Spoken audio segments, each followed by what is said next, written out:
1. And we're back for the second quarter of the of this game, where I think we have a new lineup in for the TNT. They're, as I said before, they're down 17-9, and Minnesota with the ball, and they have just been dominating in this thing. They've made so many turnovers. A lot of it has to do with this number 5. And look at that. There is, well, it didn't stop it, but good defensive play there by number 12. The .5 really did not do his job. He had number 3, Joe, in the key, and he let him out. Yeah. Travis Smith, a new person in there, a 3'5", big guy. TNT for a number of years. He's a big man. And there goes Chuck. Oh, big hit. Chuck's not going to go through. And there. That's Joe Delagrave for that score, Delagrave. And 18-9. We have a 9-point game here. We have another turnover? Yep. Oh my God. Sure how much of an improvement they're going to get out of this lineup. Nope, and an easy score by Joe. I'll tell you what, 10-point game. And I believe Kevin Sense is a fairly new player, and so they got some inexperience there. They've got experience with Travis, but when you've only got about 2 guys out there that are used to working together. And there's a relatively easy score for the TNT, and they're happy to get one. Well, that's the first time I've seen them actually put together a play where they moved the ball forward, yeah. Pass. Chuck on his own, and there he is for a score. Yeah, you can see this guy has a lot of strength. He's got a lot of arm things. I'm not sure what his hand disability is that got him in here.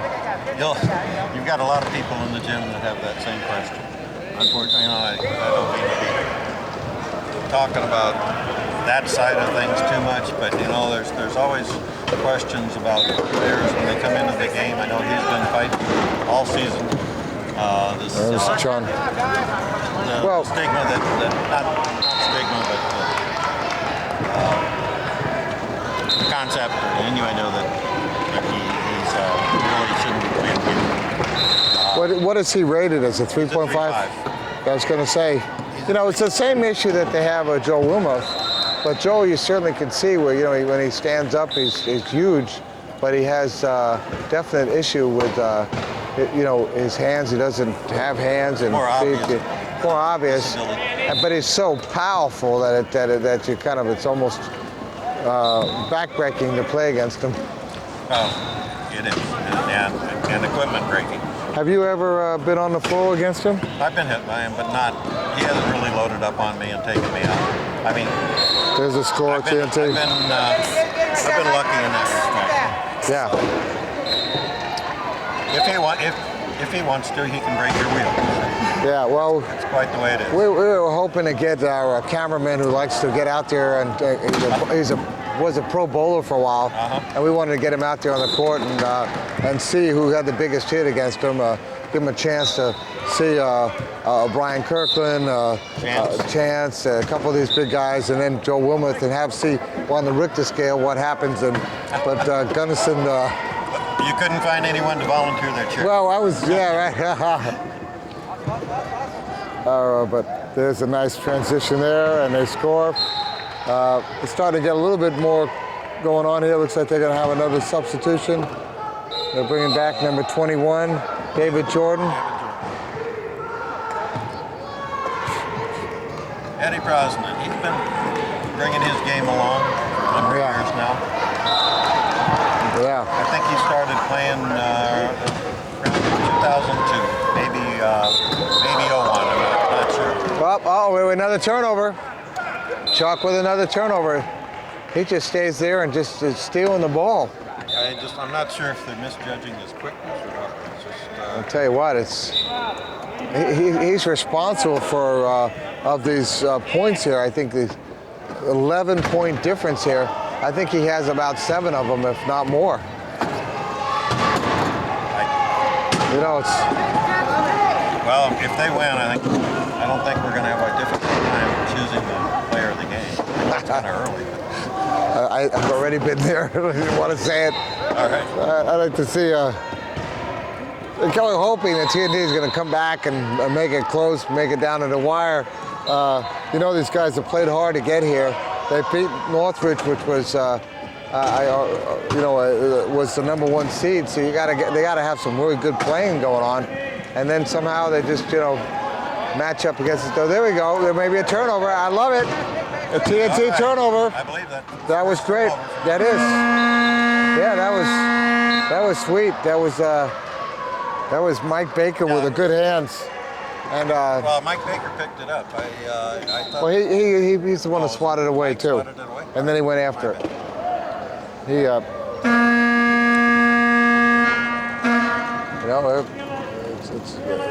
now they're only down 9. If you've been to many of these championship tournaments, or any of the, you've been to some of the best tournaments, so maybe you're used to seeing some well-structured team play. A lot of times you get to some of the they call it Division II type tournaments where the teams aren't as accomplished. Right. Been to one of those. You see more individual type play as opposed to this team practice and disciplined play. Well, you know what? We've been treated today. Yeah. Well, we were at Demolition Derby, and disappointingly enough, New Zealand played Texas, and they just decided to sit back on their heels and let Texas run over them. And it was real obvious to us that they were kind of just decided they wanted to play Lakeshore, and they didn't want to play Texas in some way, and at that point in the earlier game, and just rest themselves. And that's always disappointing when it seems like that, because when I called both games, and when I saw the New Zealand game against Lakeshore, this is not the same team. Well, not only is it disappointing for you watching it, it was, I wasn't at that tournament, and I didn't travel. I didn't travel with both. Yeah. And when they got back, and I asked them about that because I was surprised at the point difference, and they were a little upset because when New Zealand does that, then they give Texas a rest. Yeah. And then Texas came in and pretty well beat Portland. had their way with Portland. Yeah. So they weren't in. Well, this Portland team also is a little different because it has Ian Chan and the other. Was there in place of Ian Chan. Yeah, and I'm going to tell you something. Ian Chan has been phenomenal in this tournament, and he has really helped out. Yeah, but you know what?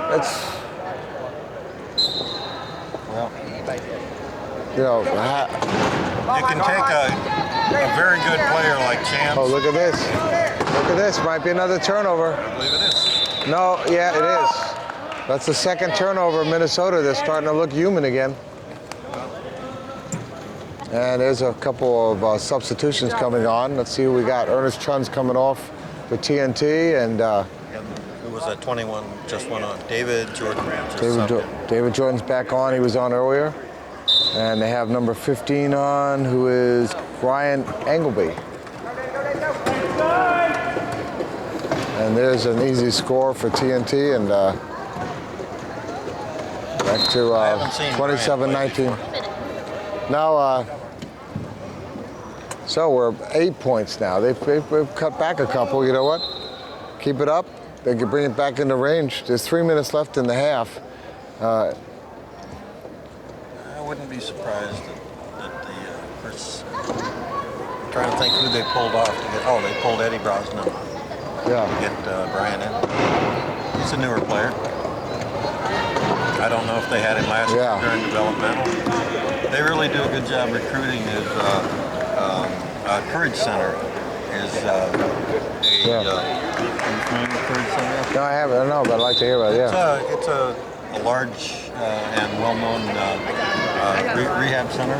Like McGee and Fraser and some of these other places. And they've had a very real. Oh, what do we have here? Okay, TNT. They were locked up, couldn't get it over. Well, they had 5 seconds, or 4, but I don't think anybody was really open. And they didn't have a play to go to. Yeah, that's the problem. It wasn't going to happen. But Courage Center puts out a lot of good athletes. Track athletes have been known for their basketball teams for a long time. And I don't know. Do you know Bob Simon? Have you heard the name? I've heard the name, Bob. Yeah. He was out of there. coach up there. Well, actually, Okay. he came out of U of I. He was at U of I, University of Illinois, when I was there in the late 70s. And Yeah, I've heard his name, especially when we were over there at in some of the talks that we did on the air with some of the great guys. Pat, was it Pat O'Connell? What's his name? Pat, give me some hints where you're talking. He's involved with Las Vegas now. Patrick McCoy or something like that. Pat McCoy or something. I have to remember. Basketball? Yeah. Oh, is he? There's a certain generational gap that stopped. I wasn't in the basketball world. All right. Well, we had some really great interviews with some of the people who really have helped with wheelchair basketball and covering that tournament, which was great. I mean, and if you haven't had a chance to watch some of our coverage, there was some excitement out there. The Whitewater, Illinois game was just a classic game. And before that, the Texas U of A game was also good. Well, I'm glad to see Whitewater College is still good. They brought some good people through that program. They had some Paralympics. They had quite a few Paralympics, including I think one of the guys from the Israeli team on their team, and they were good. And of course, my favorite was Matt Scott. And if you haven't ever watched the Matt Scott Nike commercial, go to YouTube. I was going to say it's just such a fun. That is such a hoot. And I got issues with Nike. I said, there's a basketball commercial. I want to see the rugby commercial. Oh yeah. And there it is, a nice easy score there. I'm in Portland, next to Nike's headquarters. Okay. That's supporting my team. Well, you know what? We need to get Nike out here as a sponsor. I want to say this. We need to get Nike out here. You need to get New Era out here. You need to get Kraft Foods out here. You need to get Pepsi and Coke and all these guys out here. I mean, there's just so many that need to support this sport and need to support the disability community. And it's such an opportunity for these people. They don't understand. They've got a direct connection to a niche of people that reaches so far. And one thing what we're doing at Xable is we're reaching out into every sport. And the cross connections that we're doing are great. I mean, you come here versus through the USQRA site and you get to Xable, and then all of a sudden you have an opportunity to see what we have, and you start to learn about tennis, softball, basketball, veteran games, track field. As we do it all, we're going to cover it all, the juniors. I mean, it's really got an opportunity here that the people just need to say, wait, I got to advertise for them. Now, we know some of the bigger, wheels and all that, they've been doing this. And here's an easy score. That's talking about the sponsors and things like that. I missed the sub. If you see number 11 from Minnesota out there. Yeah. That's Todd Kemery. You mentioned the veterans games. And he's an ex-Marine. He's a Marine veteran. And there's no such thing as an ex-Marine, I think. Ex-Marine. No, there isn't. I'm Army. Okay. So. Yeah. Oh, look at that. Heads up. Almost had a turnover there, and it was a turnover. I don't know. We'll see. Is this going to stay a turnover? And Chuck comes back in. Oh, it's still out there, and he pulls it up. He pulls it up. Well, so what is the, talk about Chuck and the issue evidently, what is the process they do to make sure that people belong in the game? And I'm not picking on Chuck in this case, but just anybody, there's other people who've come in before. Well, embarrassingly enough, I'm going to express a little bit of ignorance about the qualification as to whether it's at least 3 limbs or 4 limbs with impairment. Right. Whether or not it's 3 or 4, I'm not sure. But basically, you need to have impairment of some kind in all of your limbs. I think 4 if you're saying quad, because that's where, right? But so when they go to evaluate somebody, there's another that's score. the first one. Because at the very top is where Chuck's at. Anything over 3.5. We're 30-24, by the way. You notice it's bound to 6. Yeah, coming back. So, well, 31 back to 7. Well, I've been noticing that we've been talking away here that TNT's been getting up, and now Minnesota's been coming back. Okay, we have 15 seconds left in the half, And you know what? They need to score this and bring it back. They've got 10 Get seconds it left. down there, Mike. You got 8. Oh, Mike there. Mike, that's not Yeah. And can he score? Can he score? He does with 2.4 seconds. Brian and I played. Okay, 6 points. Big low point tournament up in Montreal called the Fuse Sport Team. That has to be fun to watch. Well, It's fun. So here we are. at halftime, and we're going to be right back. Bob Crandall and Rob Rowan, ex-Able Bob. Hopefully, if you stick around, we're having a great time talking with you, and we'll be right back at the end of the half. It's 31-25. TNT starting to bring themselves back into the game. Maybe we got to get